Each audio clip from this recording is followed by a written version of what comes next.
नमस्कार, आकाशवाणी से समाचार प्रभात के साथ मैं मुकेश कुमार।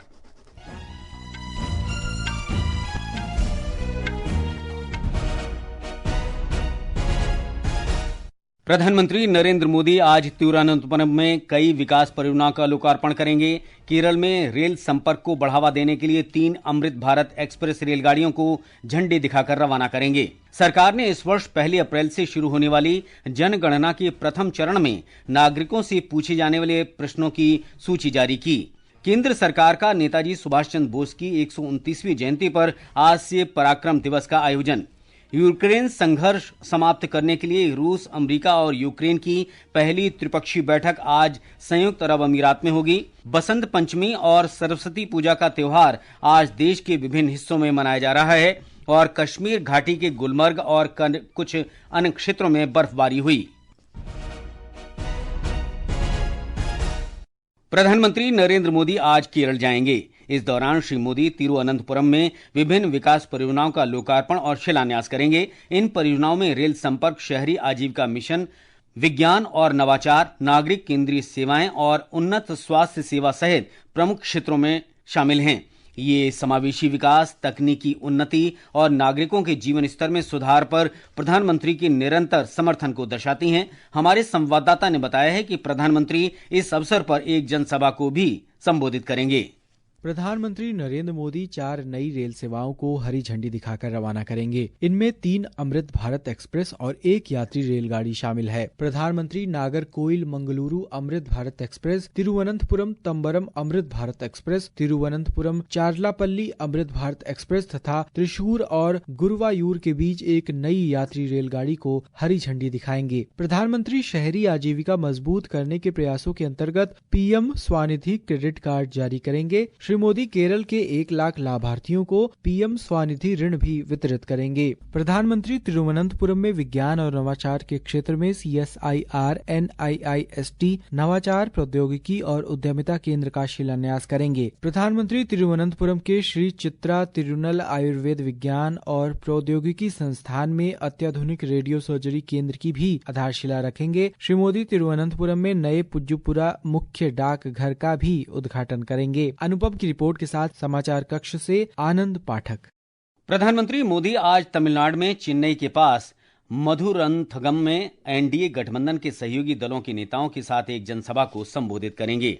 प्रधानमंत्री ने ब्राजील के राष्ट्रपति लूला दा सिल्वा से फोन पर बातचीत की है। दोनों नेताओं ने भारत ब्राजील महत्वपूर्ण साझेदारी को मजबूत करने तथा आने वाले वर्षों में इसे अधिक ऊंचाइयों पर ले जाने की प्रतिबद्धता दोहराई। विदेश मंत्रालय ने कहा है कि दोनों नेताओं ने आपसी हित के क्षेत्रीय और वैश्विक मुद्दों पर भी विचार विमर्श किया। उन्होंने साझा चुनौतियों से निपटने में बहुपक्षवाद के महत्व पर भी बल दिया। प्रधानमंत्री ने बताया कि ब्राजील के राष्ट्रपति शीघ्र ही भारत आएंगे। सरकार ने जनगणना के पहले चरण के दौरान नागरिकों से पूछे जाने वाले 33 प्रश्नों की सूची जारी कर दी है। ये चरण 1 अप्रैल से शुरू होगा।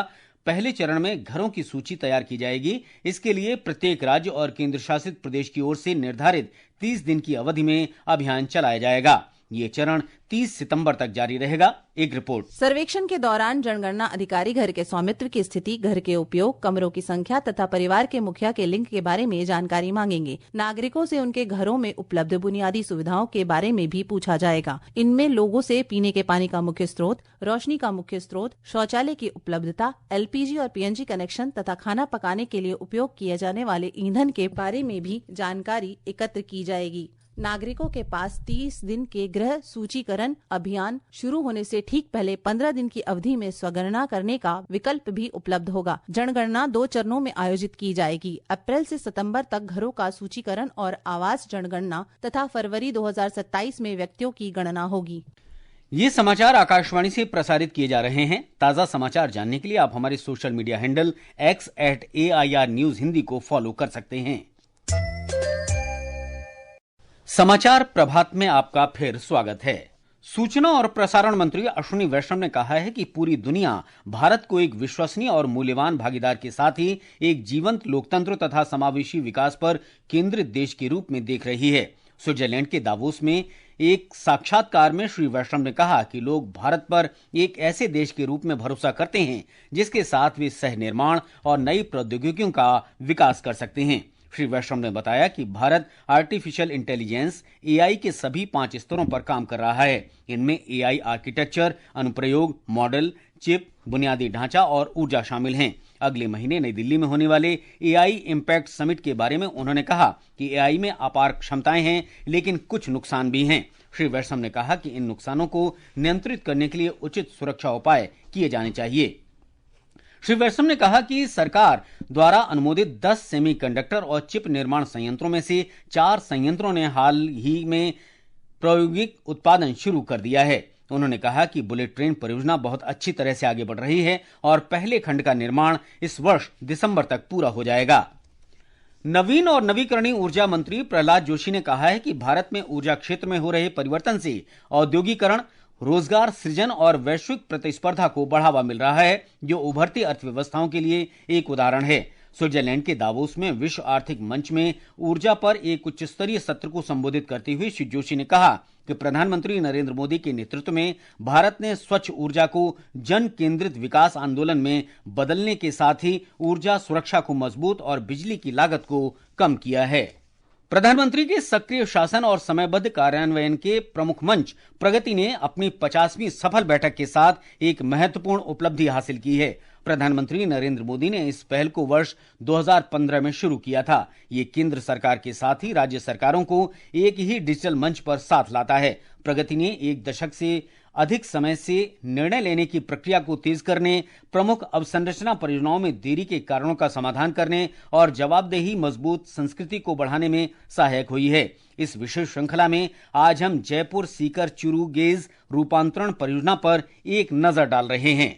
जयपुर सीकर चूरू गेज परिवर्तन परियोजना राजस्थान की एक महत्वपूर्ण रेल अवसंरचना परियोजना है। इसे उत्तर पश्चिम रेलवे द्वारा रेल मंत्रालय की देखरेख में लागू किया गया। इस परियोजना के तहत लगभग 320 किलोमीटर लंबे पुराने मीटर गेज रेल मार्ग को ब्रॉड गेज में बदला गया। इस परियोजना की कुल लागत लगभग 1222 करोड़ रुपए थी। यह कार्य चरणों में पूरा किया गया और 25 अप्रैल 2019 को गेज परिवर्तन के बाद यह पूरा रेल मार्ग देश के ब्रॉड गेज नेटवर्क से जुड़ गया। इस परियोजना की समीक्षा 28 सितंबर 2016 को प्रधानमंत्री नरेंद्र मोदी ने प्रगति बैठक के दौरान की। इस पर प्रधानमंत्री ने रेल मंत्रालय, राजस्थान सरकार और पर्यावरण, वन तथा जलवायु परिवर्तन मंत्रालय को मिलकर इन समस्याओं को जल्द सुलझाने के निर्देश दिए। दिसंबर 2016 तक निर्माण कार्य बिना किसी रुकावट के चला और वन विभाग से जुड़ी सभी समस्याएं भी समाप्त हो गई। अप्रैल 2019 में Jaipur Sikar Churu broad gauge rail मार्ग सफलतापूर्वक शुरू हो गया। अक्षित वैद्यान, आकाशवाणी समाचार, दिल्ली। संस्कृति मंत्रालय नेताजी सुभाष चंद्र बोस की 129वीं जयंती के उपलक्ष्य में आज से अंडमान निकोबार द्वीप समूह में पराक्रम दिवस का आयोजन कर रहा है। एक रिपोर्ट। संस्कृति मंत्रालय नेताजी सुभाष चंद्र बोस की 129वीं जयंती के उपलक्ष्य में आज से अंडमान और निकोबार द्वीप समूह में पराक्रम दिवस का आयोजन कर रहा है। नेताजी सुभाष चंद्र बोस के जीवन और विरासत से जुड़े देश के 13 अन्य स्थानों पर भी ये उत्सव मनाया जाएगा। ये उत्सव उनके साहस और बलिदान और देशभक्ति की अमर विरासत को श्रद्धांजलि अर्पित करता है। मंत्रालय ने बताया कि इस उत्सव में सांस्कृतिक कार्यक्रम, प्रदर्शनियां और राष्ट्रीय नाट्य विद्यालय द्वारा एक नाटक की प्रस्तुति शामिल है। ये उत्सव 25 तारीख तक चलेगा। समाचार कक्ष से नवीन सक्सेना। राष्ट्रपति द्रौपदी मुर्मू, उपराष्ट्रपति सीपी राधाकृष्णन और प्रधानमंत्री नरेंद्र मोदी ने नेताजी सुभाष चंद्र बोस की जयंती पर श्रद्धांजलि अर्पित की है। वायुसेना इस वर्ष गणतंत्र दिवस परेड में रक्षा बलों का नेतृत्व करेगी। नई दिल्ली में गणतंत्र दिवस समारोह निदेशालय के एयर कमोडोर इमरान जैदी ने कहा कि वायुसेना के स्क्वाड्रन लीडर हेमंत सिंह कन्यार श्रद्धांजलि समारोह का नेतृत्व करेंगे।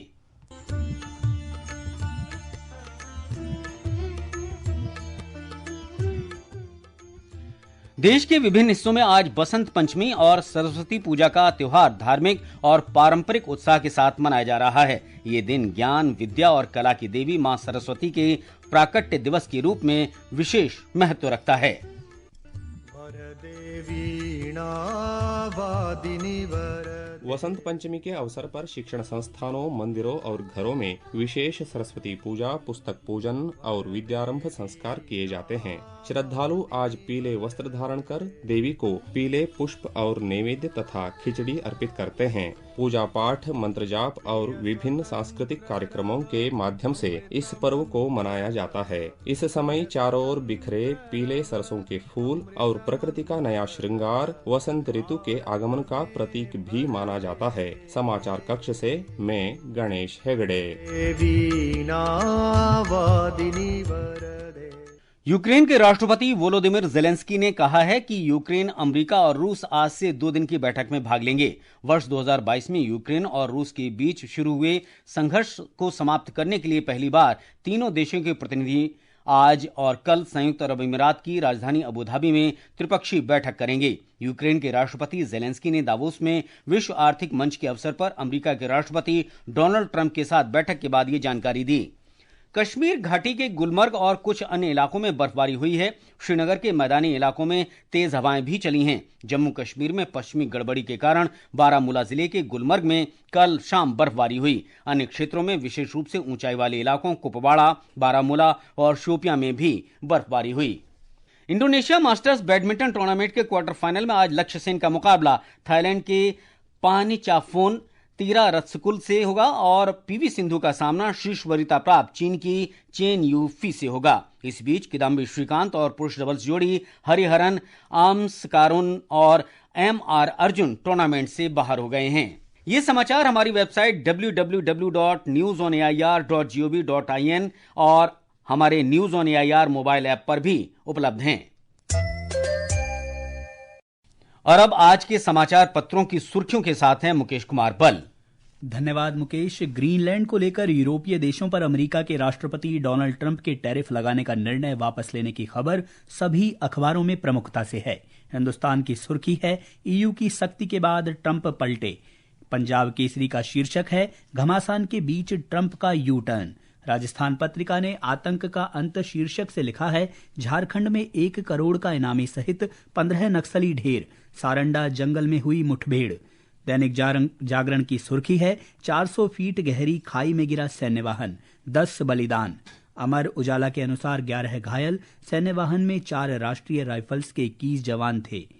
जनसत्ता ने त्रासद हादसा शीर्षक से संपादकीय में लिखा है कि कल डोडा में सेना के बुलेट प्रूफ वाहन में सवार फौजी लगभग 9000 फुट ऊंचाई पर स्थित एक चौकी की ओर जा रहे थे। इस बीच खन्नी टॉप के पास वाहन फिसलकर गहरी खाई में जा गिरा। यह हादसा बेहद मुश्किल भौगोलिक परिस्थितियों के लिए जाना जाता है। हादसों पर लगाम के लिए इलाके में तैनात जवानों को खराब मौसम और परिस्थिति के अनुसार बेहतर प्रशिक्षण तथा वाहनों के रखरखाव पर अधिक ध्यान दिया जाना चाहिए। देशबंधु ने प्रधानमंत्री नरेंद्र मोदी के बयान को प्रमुखता से देते हुए लिखा है, हर क्षेत्र में रिकॉर्ड बना रही भारत की बेटियां। दैनिक भास्कर ने विशेष रिपोर्ट में दिया है, राज्यों की जीडीपी बढ़ने के बाद भी घट रहा आयकर। पत्र के अनुसार जॉब बढ़े, टैक्स नहीं। दैनिक ट्रिब्यून के अनुसार गजा में शांति के लिए ट्रंप ने पीस बोर्ड का किया अनावरण, भारत रहा गैर हाजिर। नवभारत टाइम्स के अनुसार इस वर्ष गणतंत्र दिवस परेड में आसमान में दिखेगा सिंदूर फॉर्मेशन। पाकिस्तान आतंकी ठिकानों पर कहर बरपाने वाले फाइटर जेट भी कर्तव्य पथ पर उड़ान भरेंगे। और अंत में मुख्य समाचार एक बार फिर। प्रधानमंत्री नरेंद्र मोदी आज तिरुवनंतपुरम में कई विकास परियोजनाओं का लोकार्पण करेंगे। केरल में रेल संपर्क को बढ़ावा देने के लिए 3 अमृत भारत एक्सप्रेस रेलगाड़ियों को भी झंडी दिखाकर रवाना करेंगे।